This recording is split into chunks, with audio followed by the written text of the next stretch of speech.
सल्लल्लाहु ताला अला हबीबी व बारिक वसल्लम। सल्लल्लाहु ताला अला हबीबी मोहम्मद वसल्लम।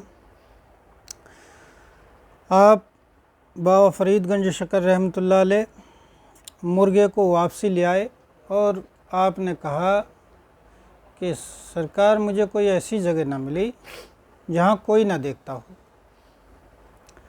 तो दूसरे वाले से को आपने कहा कि तुम अपने घर जाओ, तुम फ़कीरी के लायक नहीं हो, और आपको बैठा लिया। जब आपको बैठा लिया तो उन बुज़ुर्ग की एक लड़की थी और उन्होंने उससे कहा बेटी इनको खाना खिलाओ।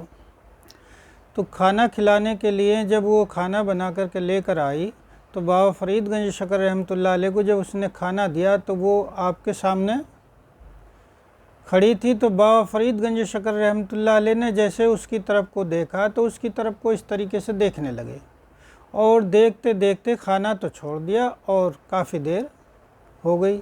जब बहुत देर हो गई तो वो लड़की जो थी वहाँ से भाग छूटी और उन बुज़ुर्ग के पास आई और कहने लगी कि अब्बा जान ये तो कोई आपसे मुरीद होने के लिए नहीं आया है, लगता है जैसे कोई गुंडा हो।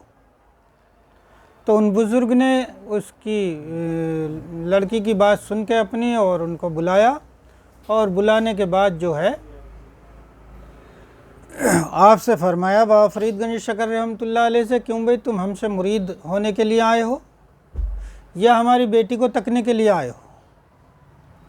बाबा फरीदगंज शकर रहमतुल्लाह अलैह ने फरमाया कि हुजूर मैं आपकी बेटी को तकने के लिए नहीं आया तो मैं आपसे मुरीद होने के लिए ही हूँ, लेकिन ये जो लड़की है इसके ऊपर 70 गुना सगीरा और कबीरा लगे हैं जो ये अपनी ज़िंदगी में करती, और मेरी नज़र से 60 गुना झड़ गए।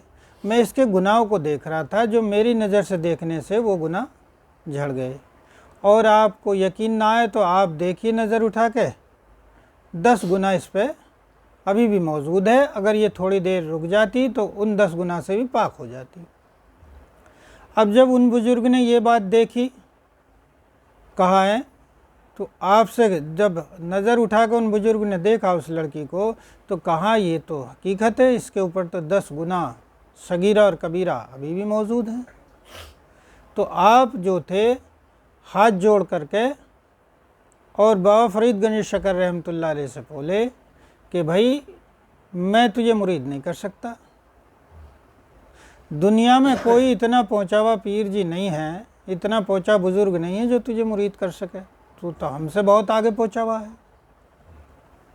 कि जिसकी जो गुनाहों को देख ले, आगे की बात जान ले।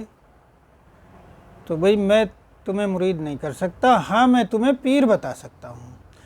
तुम दिल्ली महरौली शरीफ चले जाओ ख्वाजा कुतुबुद्दीन रहमतुल्लाह अलैह में, अगर उन्होंने तुम्हें मुरीद कर लिया तो कर लिया, और ना आज के टाइम में कोई इतना पहुँचा हुआ पीर नहीं है जो तुम्हें बैत कर सके। आपने कहा अच्छा ठीक है। आप जो थे दिल्ली की तरफ रवाना हुए और आपने चलते चलते आपको बहुत अरसा गुजर गया और महरौली शरीफ आप पहुँचे। तो ख्वाजा कुतुबुद्दीन रहमतुल्लाह अलैह बच्चों में बच्चे बन कर के बॉल खेल रहे थे, फुटबॉल खेल रहे थे। अब जब बॉल खेल रहे थे तो आपके दिल में ख्याल आया, आपने पूछा भाई यहाँ पे ख्वाजा कुतुबुद्दीन कौन है? तो एक बच्चे ने कहा कि देखो वो जो सामने बैठे हैं, वो जो सामने खड़े हैं वही ख्वाजा कुतुबुद्दीन हैं। तो आपके दिल में ये ख्याल आया बाबा फरीदगंज शकर रहमतुल्लाह अलैह के कि भाई पीर तो मिला लेकिन बच्चा है। अब इतना कहना था, ख्वाजा कुतुबुद्दीन रहमतुल्लाह अलैह ने फुटबॉल में ठोकर मारी और वो बाबा फरीदगंज शकर रहमतुल्लाह अलैह के कदमों में आकर गिरी, और आपने कहा, आपने सिर्फ ज़ुबान से नहीं कहा, दिल में सोचा कि पीर तो मिला लेकिन बच्चा है। तो ख्वाजा कुतुबुद्दीन रहमतुल्लाह अलैह ने फरमाया कि बाबा ये बच्चे की बॉल उठा लाना। तो आपको सबसे पहले जो बाबा कहा तो ख्वाजा कुतुबुद्दीन रहमतुल्लाह अलैह ने कहा। अब आप उस बोल को उठाने में लग गए। जब उस बोल को उठाने में लग गए तो कुतुब की बोल फेंकी भी थी, तो आप उसे उठाना तो बड़ी बात, उसे हिला भी ना सके। आपने बहुत कोशिश की लेकिन बोल ना उठा सके। जब बोल नहीं उठा सके तो अब जब सिर उठाकर ऊपर देखा तो ख्वाजा कुतुबुद्दीन रहमतुल्लाह अलैह वहाँ से गायब हो गए, वहाँ थे ही नहीं। आपने बोल तो नहीं उठी, बोल को छोड़ दिया और आप जो थे उनकी खोज में चलने लगे। जब वहाँ पर गए, आपका जहाँ पर इस टाइम रोज़ा मुबारक है तो वहीं पर आपका आस्थाना, तो वहाँ पर देखा कि वहाँ पर एक बुजुर्ग ऐसे बैठे हैं जिनकी ये भौं के बाल है, बरों के यानी भौं के बाल पैरों से मिले हुए हैं, इतनी बुजुर्गी, और वहाँ पर बच्चे बनकर खेल रहे। तो आपने देखकर कहा आओ बाबा। खैर बाबा फरीदगंज शकर रहमतुल्लाह अलैह समझ गए कि या तो मुझे पहली बार उस बच्चे ने बाबा कहा था या इन बुजुर्ग ने बाबा कहा है। तो आपने समझ लिया बहरहाल ये वही है जो वहाँ बच्चा बनकर बोल खेल रहे थे। कहा सरकार मैं आपसे मुरीद होने के लिए आया हूँ। कहा ठीक है, मुरीद तो हम आपको कर लेंगे, लेकिन 12 साल तक हमारा शकाबा झोंकना पड़ेगा और 12 साल तक पानी वज़ू करने के लिए हमें पानी देना पड़ेगा तुम्हें। जब 12 साल बीत जाएंगे तो 12 साल के बाद हम तुम्हें वालेकुम अस्सलाम 12 साल के बाद मुरीद करने के लिए हम तुम्हें सोचेंगे। तो आपने बाबा फरीदगंज शकर रहमतुल्लाह अलैह ने फरमाया ठीक है मुझे मंजूर है। तो आप 12 साल तक वहाँ पर ये खिदमत अंजाम देते रहे। 12 साल तक जो है आपको अपने पीर मुर्शिद को पानी गर्म करके देना हुआ, देते रहे। जब एक दिन ऐसा आया कि वहाँ पर एक, जिसे आज की भाषा में मैत्रानी भी कहते हैं, पहले भंगन भी कह देते थे, भंगन कहना किसी के मान सम्मान को चोट पहुँचाना है तो मैत्रानी भी कहते हैं। तो वो उस दौर में, और ये ऐसा हिसाब होता था कि ये जो आज की हिसाब चल रहा है ऐसा नहीं था, तो वो नजासत को, ख़राब चीज़ को उठा करके ले जाती थी।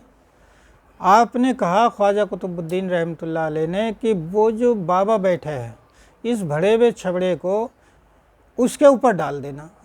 उसने मना कहा नहीं हम बैठे हैं, अगर कुछ बोलेगा तो हम बैठे हैं। तो आपने ऐसा इम्तहान लिया।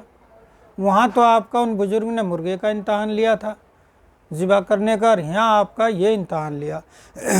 अब उस औरत ने ऐसा आपके ऊपर वो नजासत को भरे हुए छबड़े को डाल दिया कि उनको ऐसा लगे जैसे इसके ठोकर लगकर ये गिर गई हो। अब जब सारा आपके ऊपर डल गया तो आपने कहा है माई ये सरकार को पता लग गया तो तुझ पर डांट पड़ेगी मेरी वजह से, जबकि सरकार ने ही तो उसे डलवाया था। लेकिन आपने कहा अगर ये देख लिया सरकार ने तेरे ऊपर डांट पड़ेगी। तो आपने बाबा फरीदगंज शकर रहमतुल्लाह अलैह ने बाबा फरीदगंज शकर रहमतुल्लाह अलैह ने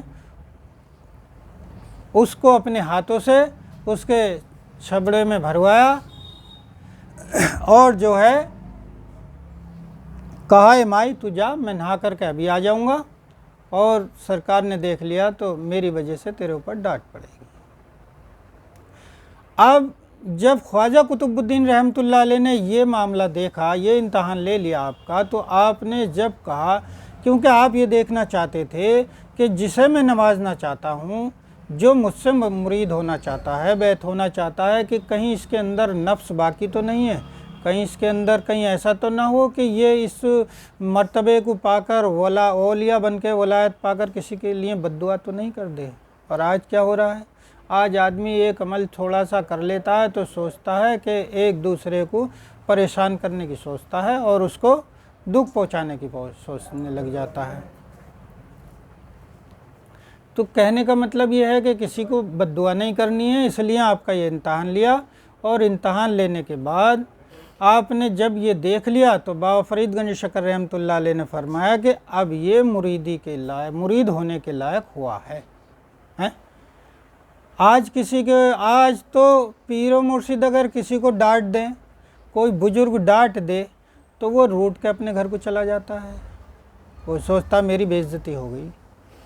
तो मुरीद को अगर किसी बुजुर्ग ने डांट दिया, समझाने के तौर पे डांटा है या किसी भी तौर पे डांटा है, तो वो पीर को ही छोड़कर भाग जाता है, बल्कि यहाँ तक कह देता है कि जी ये सिलसिला ही ठीक नहीं है, मैं तो बड़ा फंस गया है इन लोगों में आन के। तो वो अपने नफ्स को मारने के लिए तो तैयार है नहीं। तो आपने बाबा फरीद गंज शकर रहमतुल्लाह अलैह को ये देखा कि इसके अंदर नफ्स तो बाकी नहीं है, अहंकार तो नहीं है, तो इसलिए उनके ऊपर ऐसा किया इम्तहान लेने के लिए। जब उन्होंने देखा कि हाँ इसके अंदर इतनी रहमत वाली चीज़ पैदा हो चुकी है कि ये किसी को भी मतलब यह है बुरा नहीं मानता और ना किसी को नुकसान पहुंचा सकता है, तो उसके बाद आपने कहा कि ठीक है अब ये मुरीद होने के लायक हुआ है। ठीक है, तो आगे का वाक़या अगले हफ्ते बयान करेंगे। कुल शरीफ का टाइम हो गया। अस्सलामु अलैकुम व रहमतुल्लाहि व बरकातहू।